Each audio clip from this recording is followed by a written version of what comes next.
അപ്പം ഇതൊരു jelly type chocolate ആണ് കേട്ടോ. അപ്പം ഇതും ചൈനൻ്റെ പ്രൊഡക്റ്റാണ്.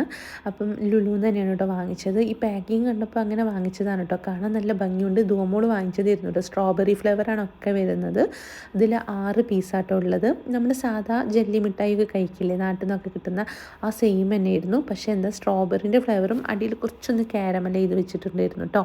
അതുമായിരുന്നു. പിന്നെ ഇതിൻ്റെ തന്നെ പുഡിങ്ങും ഉണ്ടായിരുന്നു കേട്ടോ. പുഡിങ്ങും ഇതും കുറച്ച് ചെറിയൊരു മാറ്റേ ഉള്ളൂ. പക്ഷേ എനിക്ക് ഒന്നും കൂടെ ഇഷ്ടമായത് ഈ ഒരു ജെല്ലി ടൈപ്പ് മിഠായിയാണ് കേട്ടോ. ഇത് നല്ല ടേസ്റ്റ് ഉണ്ടായിരുന്നു. വായിലിടുമ്പോൾ ഇങ്ങനെ അലിഞ്ഞു പോകുന്നുണ്ടായിരുന്നു. പിന്നെ ഓവർ മധുരമോ ഒന്നുമില്ല. ആ കാരമലിൻ്റെ തന്നെ മധുരമേ ഉള്ളൂ. ചെറുതായിട്ട് സ്ട്രോബെറിൻ്റെ ഫ്ലേവറും കേട്ടോ, അത് മാത്രമേ ഉള്ളൂ. പിന്നെ ആ സ്ട്രോബെറിൻ്റെ മധുരം നമ്മുടെ കാരമലിൻ്റെ മധുരം കൂടെ മിക്സായിട്ട് വരുമ്പോൾ നല്ല ടേസ്റ്റ് ഉണ്ടായിരുന്നു രണ്ടും. പിന്നെ കഴിച്ച് നോക്കിയപ്പോൾ വീണ്ടും വീണ്ടും ഇങ്ങനെ കഴിക്കാൻ തോന്നി കേട്ടോ. പൊതുവേ എനിക്ക് ഇങ്ങനത്തെ ടൈപ്പൊന്നും സാധനങ്ങൾ ഇഷ്ടമല്ല. ധോമുള് വാങ്ങിയപ്പോൾ ഒന്ന് ട്രൈ ചെയ്ത് നോക്കാമെന്ന് വിചാരിച്ചു. ഇത് ലുലുവിൽ സാധനം ഉണ്ട്. അപ്പം വേണമെങ്കിൽ നിങ്ങളൊന്ന് പോയി ട്രൈ ചെയ്ത് നോക്കുക.